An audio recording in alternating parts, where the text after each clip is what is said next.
இயேசுவின் அன்பு இதயங்களுக்கு காலை வணக்கம். இந்த நாள் உங்களுக்கு ஆசீர்வாதமாக அமைய வாழ்த்துக்கள்.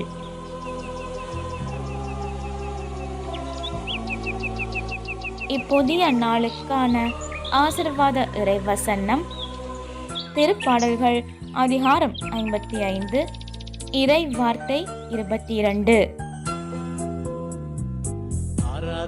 ஆண்டவர் மேல் உன் கவலையை போட்டுவிடு, அவர் உனக்கு ஆதரவளிப்பார். அவர் நேர்மையாளரை ஒருபோதும் வீழ்ச்சியுற விடமாட்டார். அற்புதமே அதிசயமே